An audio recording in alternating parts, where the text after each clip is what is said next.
Welcome to Step Up, where we learn from the best of the best in business. I'm David Wolf, media producer. And now, here's your host, speaker, psychologist, supporter of military families, and of course, sassy grandmother, Dr. Margarita Gurry. Hi, Margarita. Well, hi, David Wolf. Thank you for that intro.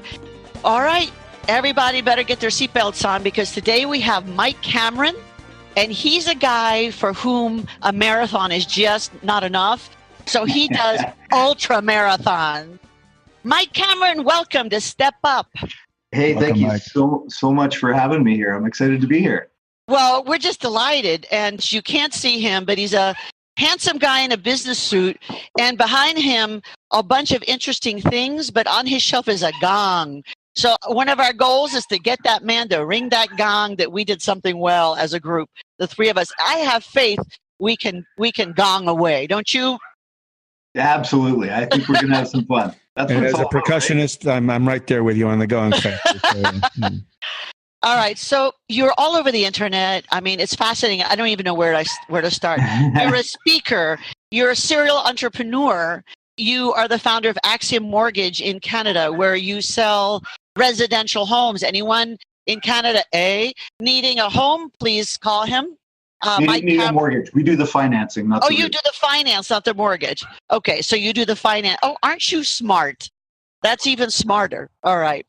And he's a Ironman, triathlon guy, and as we talked about, ultra marathon. So one of the things I heard is that you redefine badass. Clearly, that's true. Talk to us about that. What does that mean?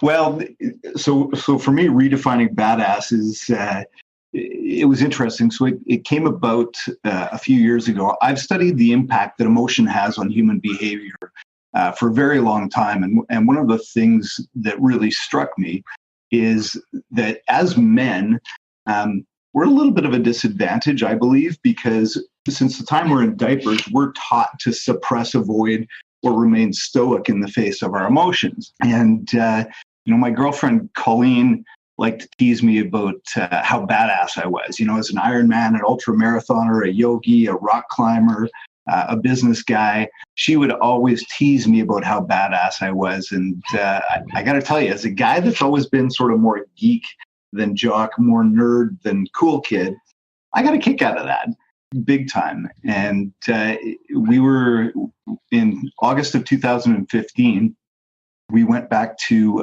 Penticton, British Columbia, up here in Canada, where I was competing in an iron distance triathlon. And Colleen and I took a road trip. It's about 10 and a half hours away from where we live. And we got there. My 65-year-old aunt Sharon lives there. She ended up bringing us over for dinner after the race. And she starts telling us this story about how, and I got to paint a bit of a picture of Sharon for you. She's 65 years old, very feisty, not overly fit, maybe even a little bit overweight. But she said, earlier this year, I decided that I wanted to get a little bit more active. I wanted to get a little bit more fit. So I decided to sign up for the 5K fun run the week leading up to that race. And she starts telling us this story. She says, I knew full well I was going to be dead last, but I wanted to do it anyway. So I lined up at the very back of the pack. The gun goes, we take off. We get to about a kilometer away from the finish line. She says, all of a sudden, this kid on a bike starts riding beside me. She says, so I looked over at it and I said, you're here because I'm last, aren't you? And he says, yep, I'm afraid so. But you're doing great. You're doing great. And he starts cheering her in. And they get about a couple hundred meters from the finish line. And he says, okay, I'm going to ride ahead and let them know you're coming in. She looks up and she can see they've already started tearing down the finish line. They've already started packing up the PA system. And so she's feeling terrible. But of course, he gets there and lets them know she's still out of course. They set everything back up. She comes across and finishes telling us the story, gets up to clear the table and goes into the kitchen. And Colleen just looks at me and she says, you know what, Mike? She goes, now that's freaking badass. That is badass. And so the entire 10 and a half hour drive home, we got talking about what does it really mean to be a badass. And we happened to be listening to a podcast. They had Brene Brown on, and one of the questions that she was asked at that time was, what do you think of the over-feminization of boys in our school system? And it kind of caught my attention. I kind of went, what? but she handled it beautifully. She said, I don't believe that masculine and feminine are mutually exclusive. And in fact, and this is what sort of tied it all together for me, she goes, I believe that balance of tough and tender is the perfect equation for badassery. Boom, there you had it. So for me, in that moment, that's kind of all of my work, all of the writings, all of the work I've done on emotional intelligence really wrapped into becoming redefining badass. I think that's wonderful. And I think you've also redefined it that maybe it's the perfect balance of geek and He-Man, Yes, totally. Well, and I talk a lot about the balance of head and heart. Yeah, head and heart. Actually, Brene Brown did a lot of research in talking about empathy and what does it take to have real empathy.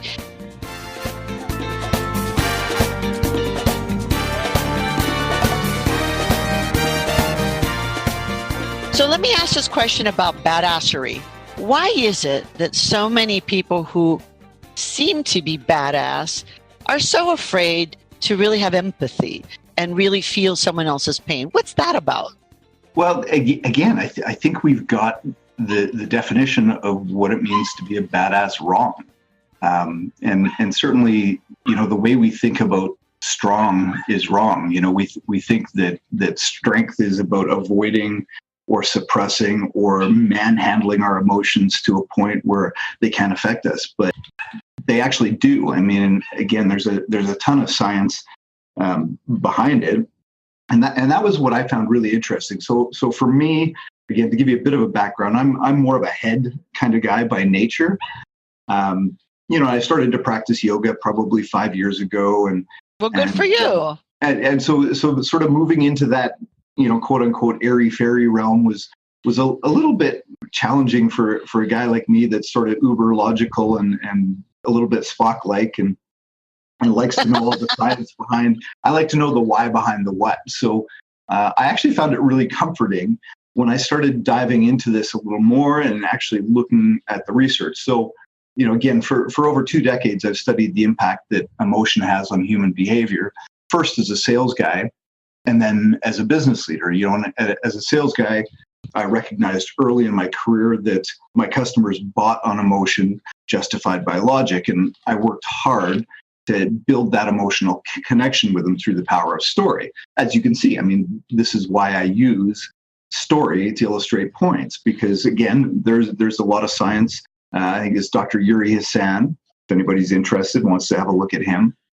He's done some studies using functional MRI machines that demonstrates the connection that gets made between individuals when a story is told. So again, building that sort of emotional connection through the power of story, I think is critical. I think that's very, very wise.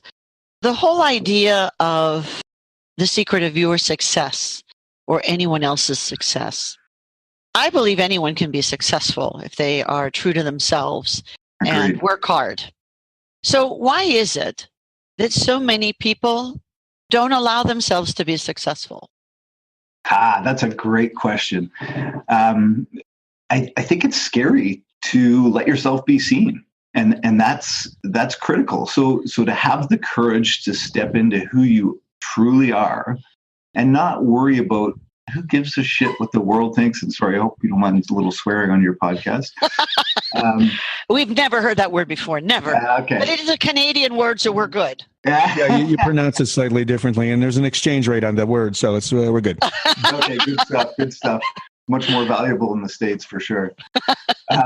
Sorry, where were we? This scary to let yourself be seen and the courage to be who we truly are is what you're saying. And you know what? I mean, I'm 49 years old, and it probably only been the last 5 years that I've really done that. And especially, I've noticed it certainly in the dating world. My wife and I split up about 6 years ago, and you put yourself out there in the dating world, and I think it's a good analogy. And you see this beautiful woman that you think you want to connect with, so you start trying to project all these things that you predetermine that you think she's going to want. Absolutely. In a man.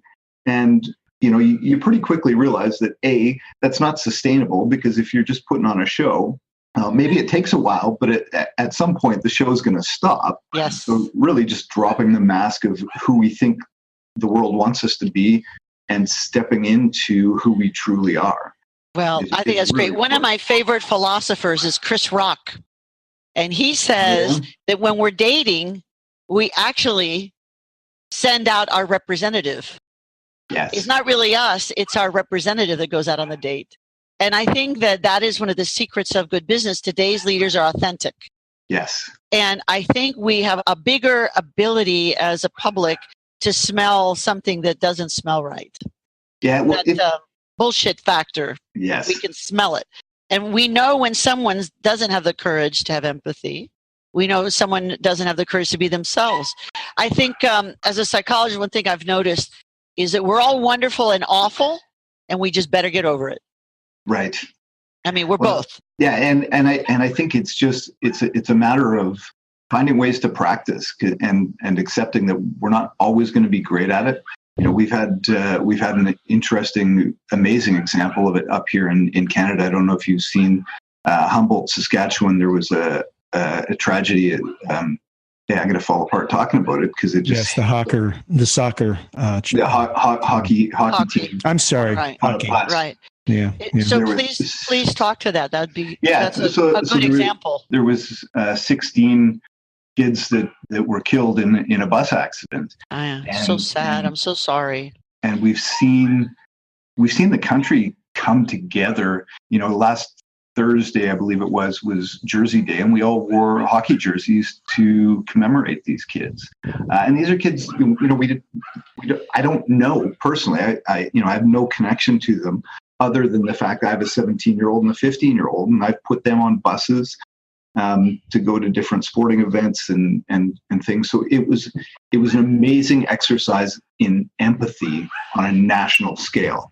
And I think so too.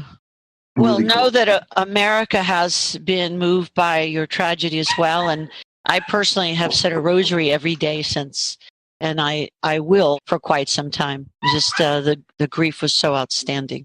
Yeah. And I hope that level of empathy can continue outside of that. You know, it's terrible that we need a tragedy to sort of... We know it won't, but we can try and revive that from time to time in a variety of ways. I don't think anything like that is maintained, but certainly we can keep the best parts of it alive in a variety of ways.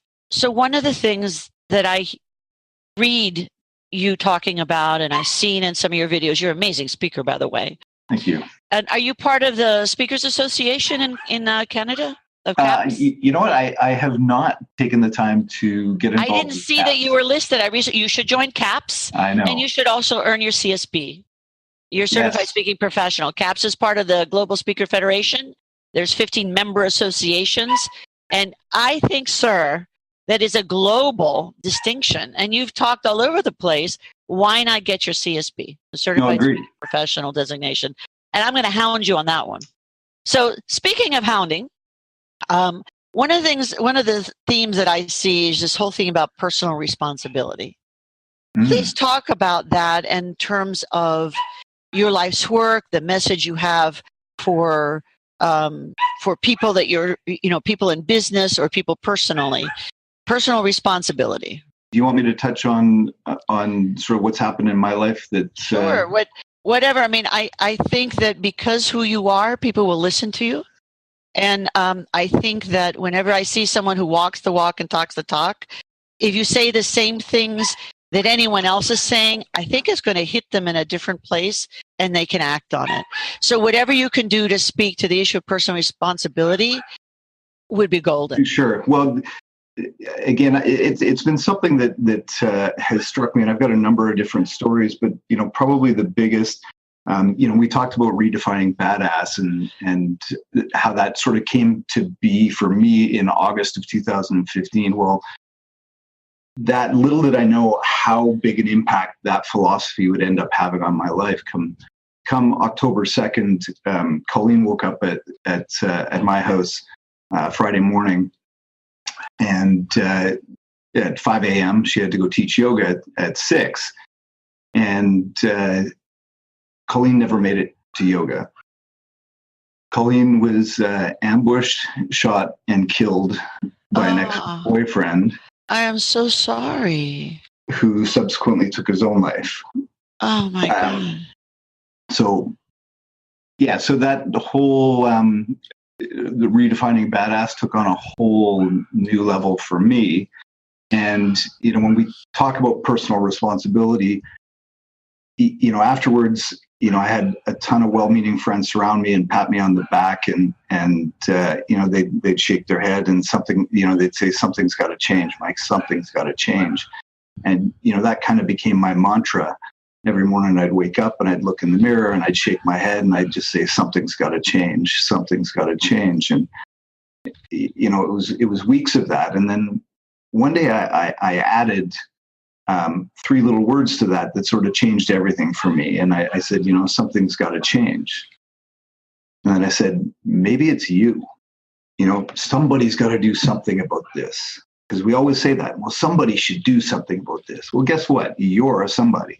I'm a somebody. I can do something about it. Like I said, for me, my life's work has really been, I'm not sure I realized it quite at the time, but my life's work has been studying the impact emotion has on the decisions and the behaviors we take as a sales professional and as a business leader. And clearly that was the case in this circumstance. So again, we can talk about something's got to change all we want, but you've got the opportunity to make a change, and you are the only thing you are in control of. That's right. We can't change anyone else. So I have 2 thoughts to that. One is, it does give me joy and comfort that the last day on earth, Colleen got to be with you and wake up with you and know that she was going to come home to you. So for whatever solace that gives me, I hope that that was wonderful. And the other things, she must be so proud of you that you are now helping. So what are you doing with domestic violence? So I know that that's one of the things near and dear to your heart.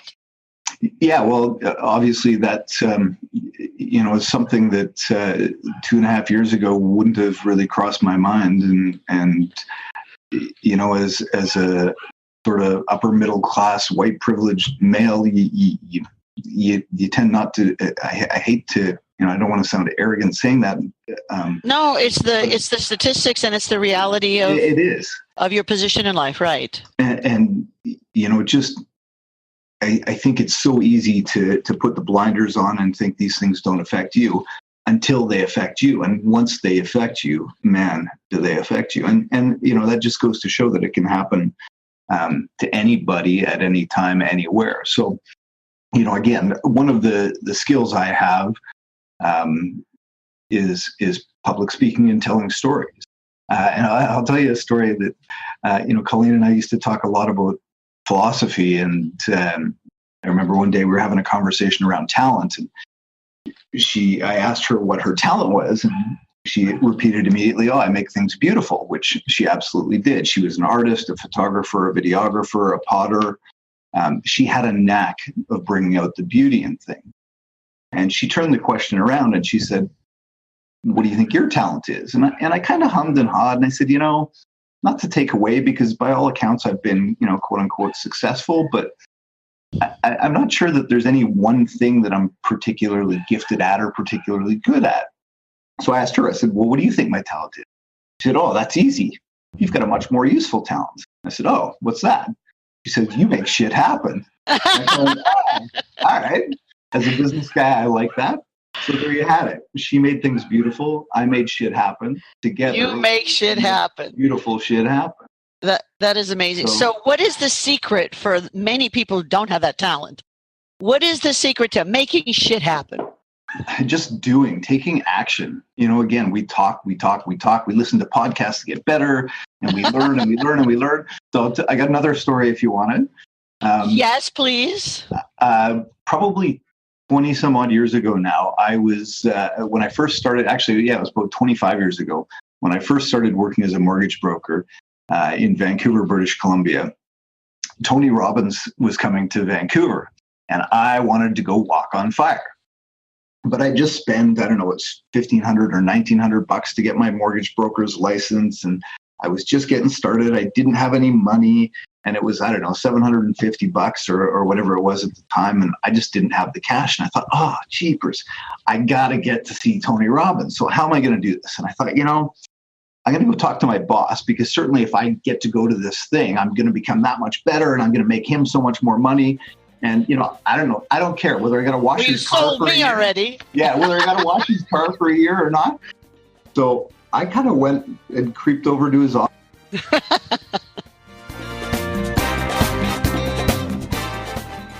We should let everyone know we just had a power failure. Mike ran out to his phone and he's calling us now from the Zoom app. That's a beautiful thing. And we'll continue our interview from there. Yeah. And that is what you call amazing professionalism. He's in his car to finish it. I mean, talk about taking action. Most people say, I'm sorry, I can't do this anymore.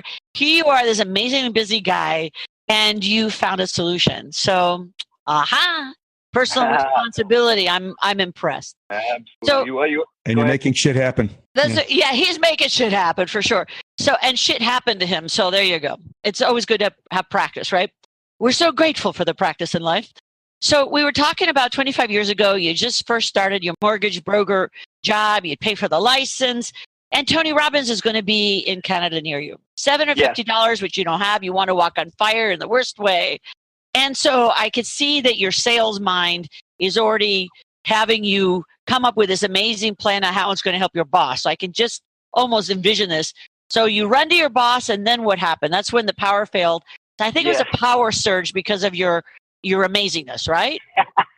Yeah, let's go with that. I think we're going to have to apologize to Canada. And you know what?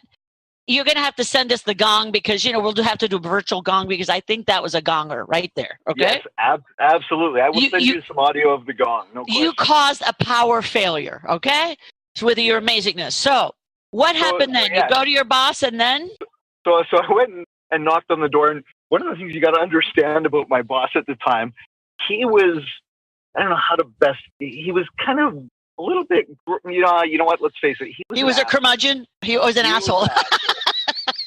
And so I kind of slink into his office, and he's the guy that's got the giant granite desk, the kind that's too big to bring up the elevator. They had to actually lift it up in a crane, take out a window and bring it in. Like, he's that guy. So I sit down and I give him my best sales pitch on why I've got to get to Tony Robbins, and he just sort of stares at me for about 45 minutes. Well, maybe 30 seconds, but it felt like 45 minutes. He leans over, reaches into his desk, pulls out his checkbook, starts writing, and I just visibly relaxed. He rips off a check, slides it across the desk to me, and I reach out to grab it. Then he stops, and he pulls it back. And he looks me in the eye, and he says, you know what, Mike? He says, learning is all well and good, but at some point, you just got to do. This is the last time. And he handed me the check. And that has stuck with me ever since. Learning is all well and good, but at some point, you just got to do. He also did something you've talked about, Mike, in this segment, and that is there was an emotional impact with that gesture. Here it is. No, I'm going to tell you something. And that was like a snap, emotional snap, right? Oh, absolutely. So cool. Yeah. That's amazing. So what did you learn from the fire walking Tony Robbins extravaganza? You know what? I think that's all just part of the journey. There's little bits and pieces. And, one of the things I love about Tony is one of the big takeaways that I still use to this day is triggers for those emotional states. Yes. So, Tony does the chest pound thing. There's at that particular conference, they played Billy Ocean's Get Out of My Dreams and Into My Car. To this day, when I hear that, it's pretty easy to get fired up back into that state. So I still use, for me, music is a big, big trigger.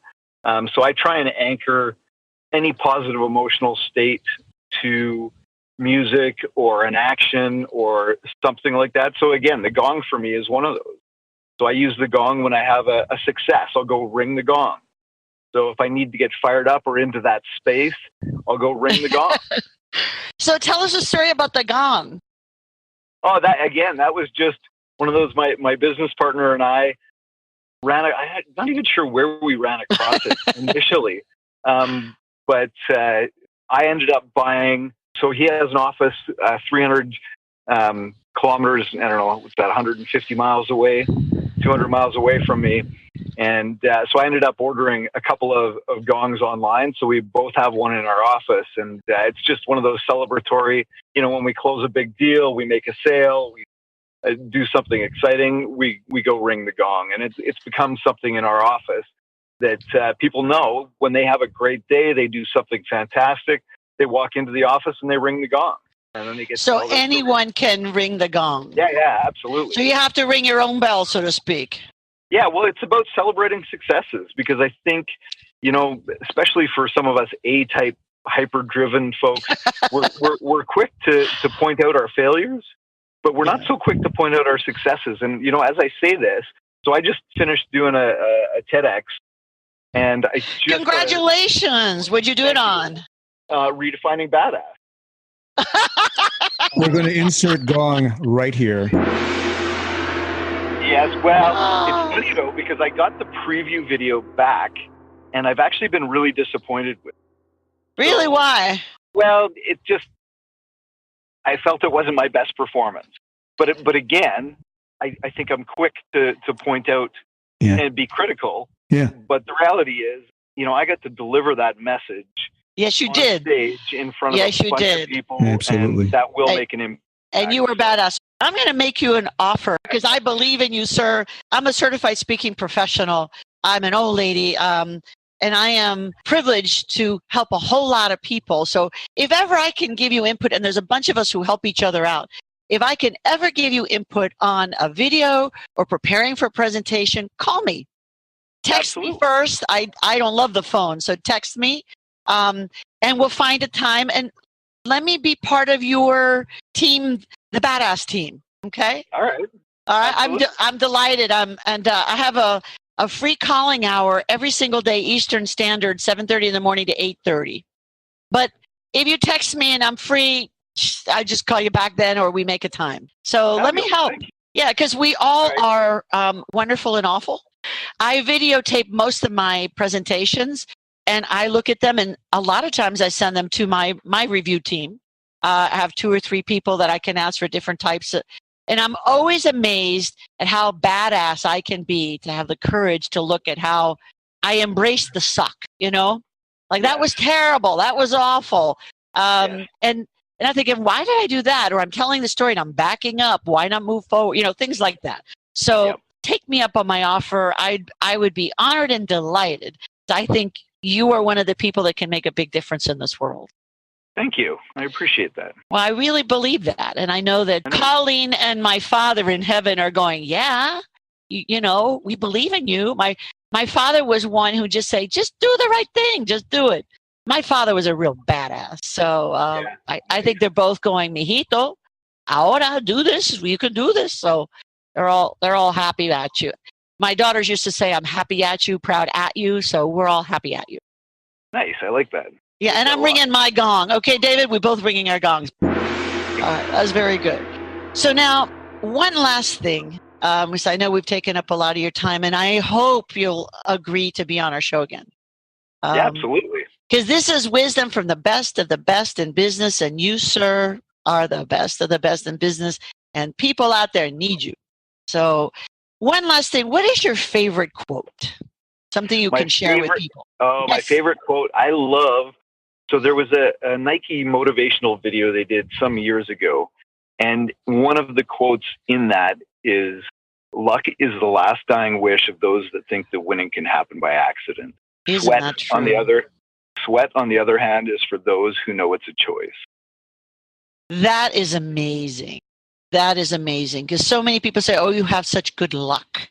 And certainly there is some luck involved, but as my father would say, it's amazing how lucky I've been because I've worked so hard and been so prepared. Well, and that's exactly right. Like, you don't get lucky doing Ironman. It takes a lot of work. So I look at that on the physical realm, but it's just as true in business and in life. You get in you get out what you put in. That's just true. So I see you have hashtag make beautiful shit happen. Yes. So give us an action request. What beautiful shit do you want us to make happen? And we're going to spread the word. You know what? I mean, it can be simple. So we talked about empathy. Take the time to feel what somebody else is feeling and take a pause. So when you're driving down the road and somebody cuts you off and you want to respond in anger, remember this conversation and take a pause and have some empathy for how that person may be feeling and as to why they may be doing what they're doing. And I think if we could all do a little bit more of that, it doesn't have to be giant, big, grand gestures. You know, leadership is in the smallest of gestures. I agree. I think that's wonderful. Amen. Yep. So it's interesting. I think that is so true. For me, that's mindfulness. The definition absolutely. of mindfulness is is awareness without judgment. Yes, and I think that's empathy. So if you're noticing someone and instead of just saying, that guy's a jerk or whatever, say, as my mother used to say, pobrecito, he's more important than I right now, or pobrecito, he's in a hurry, or someone steals something, I guess they needed it more than us. Right. And she wasn't being sarcastic. She actually meant it. And she felt bad for people who harmed others because they didn't love themselves and they were asking for bad mojo. Well, and that, so that brings around to, I talk a lot about stop trying and start practicing. And I think the practice comes in those little moments. And it's not, we practice in the calm to prepare for the storm. So it's not when life gets shitty and horrible and terrible that we should start practicing. It's in the little moments when, again, somebody cuts you off in traffic, or those little moments that just look at them as opportunities to practice. And if ever in Canada, since you guys are so polite, don't have enough opportunity, please come to Miami and drive there. And I'm going to tell you, we are rich with opportunity there. I love it. In Canada, they're so polite. I can't believe it. So well, I'll come to Miami, but not for the opportunity to practice. Well, if you come to Miami, I'd like you to meet my family. I have a twin sister that lives in Miami. We live in Broward County, but you're going to have to let us cook Cuban food for you, though. Oh, absolutely. And bring whoever you want. And if you want to stay in a hotel, we got great hotels, but we also have guest rooms. So you let us know. We'd love to spoil you and to contaminate you with Cuban food. That would be great. Wonderful. It has been such a joy talking to you, and I can't wait to hear what beautiful shit you make happen. What's your next beautiful shit in the future? What are you working on? I'm working on a bunch of different things. Well, so we've got I founded Ignore No More Run for Respect. So that's coming up in September of this year. So it's a fund run to raise awareness and funds. I'm working on, a number of different speaking projects. Beautiful. That kind of thing. So always lots of things going on. And I'm training for a 100-miler this summer. So that's kind of my big physical challenge this year. Yeah. Wow. I mean, I'm impressed. And, there's medicine for that is all I'm saying, I can't, a marathon, my twin sister ran a marathon. I'm going, hey, all right. But 100 miles? That's amazing. If anyone can do it, I know you can. You've done it already. So beautiful. By camera. From the Red Shoe team, and from David, Small Biz America, we wish you well, sir. Let us know how we can help. We're your new fans. Absolutely. Thank you. However we can help, we'd be honored and delighted. And we would expect you to call us. We want to be part of your help make things better. In any way we can support you, we'd be honored. Absolutely. Well, you realize that at some point I will probably come for Cuban food now. Well, you'd better, because we're good chefs. All right. But, it's not the most heart-friendly stuff, but we can make it a more heart-friendly version. But this is why I run. Because guilt-free food, it tastes so much better. Well, good, because we know we're the perfect chefs for runners. We should let folks know the website, MikeCameron.ca, right, Mike? That's the place where people can find out about your speaking engagements, about the work you're doing. And thank you so much for joining us, Margarita. Great show, everybody. Well, all right, thank you. You take care. Thanks for listening to Step Up with Dr. Margarita Gurry. Be sure to subscribe on iTunes and visit redshoeinstitute.com for more information about Dr. Margarita Gurry and the work she does.